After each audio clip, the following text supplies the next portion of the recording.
పవిత్ర రంజాన్ మాసంలో కఠిన ఉపవాస దీక్ష చేపట్టే నిరుపేద ముస్లిం కుటుంబాలకు సురభి వైద్య కళాశాల యాజమాన్యం రంజాన్ తోఫా అందజేసింది.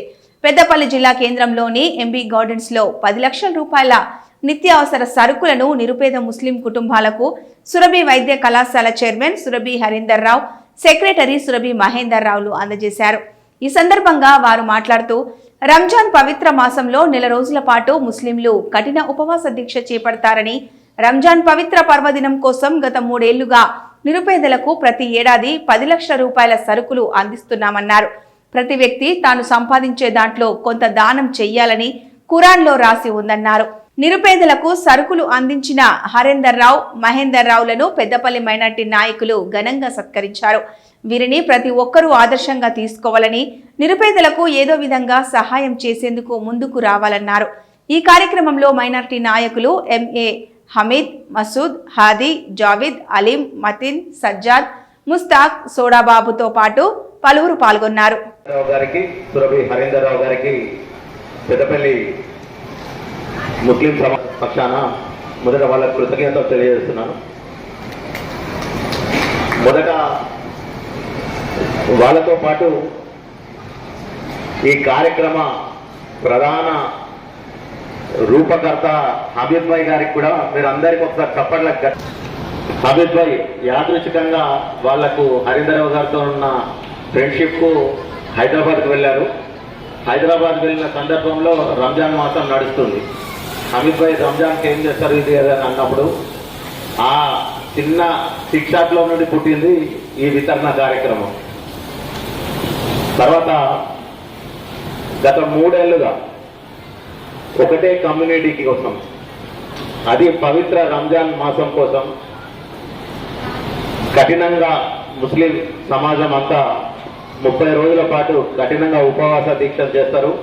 పవిత్ర మాసం, ఆ మాసంలో మనకు చేతనైన సహాయం చేస్తే అల్లా దయ మన మీద కూడా ఉంటుంది అని సురభి కుటుంబం గత 3 ఇప్పుడు మేము సురభి ఇన్స్టిట్యూషన్ ఇక్కడ కాదు, సిద్దిపేటలో ఉంది. కానీ అయినా కానీ మనకేంటంటే మనం పుట్టి మనం ఉన్న మా డాడీకి మెయిన్గా ఇక్కడే చేయాలని బాగుంటుంది.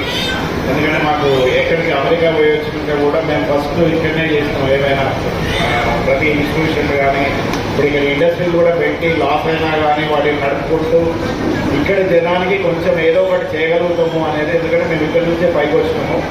అందరిలాగానే మీలాగానే మేము కూడా కింది నుంచి వచ్చిన ఫ్యామిలీస్. బట్ ఇక్కడ పవిత్రంగా ఎందుకంటే హరికి మెయిన్ ఏంటంటే మనం ఇద్దాము అనేది హరికి బాగా ఉంటాయి. ఒక 3 years ఇంతకుముందు రవికిషోర్ చెప్పినట్టు కొంతమంది క్రిటిక్ ఉంటుంది, ఒక వీరికే ఇస్తుండ్రు అంటే మీ దాంట్లో కూడా మాకున్న కొంచెం క్వశ్చన్స్ ఏంటంటే ఇక్కడ వీళ్ళు ఎవరైతే చేస్తుండ్రో వాళ్ళందరినీ కలుపుకపోతలేరు అనేది ఒక ఇన్స్పిరేషన్. ఈ కార్యక్రమం చేయడానికి ఆరు లేకపోతే నా దృష్టిలో, ఎందుకంటే ఆమె గుర్తు చేసుకుంటాను, ఆమెనే ఇన్స్పిరేషన్. ఆమె చేసింది ఓన్లీ భోజనం పెట్టడమే కాదు, ఈ నాలో దానిని ఘాటుగా విత్తనం నాటి వెళ్ళింది. అందుకే ప్రతి స్ట్రేంజర్, నా దృష్టిలో ప్రతి స్ట్రేంజర్ భగవంతుడు స్వరూపుడు. ఎందుకంటే భగవంతుడు ఎప్పుడు ఏ రకంగా రాడు, మనుషుల రూపంగానే వస్తాడు. భగవంతుడు ఇచ్చిన సహాయం ఇప్పుడు ఈ మనం ఏదైతే ఇప్పుడు డిస్ట్రిబ్యూషన్ చేసే ఉందో అది ఎవరికి పోతుందో మనకు తెలియదు. బట్ పోయే వాళ్ళు, తీసుకునే వాళ్ళు భగవంతుడి స్వరూపుడు. వాళ్ళు దీనితో ఇన్స్పిరేషన్ అయ్యి ఏదో ఒక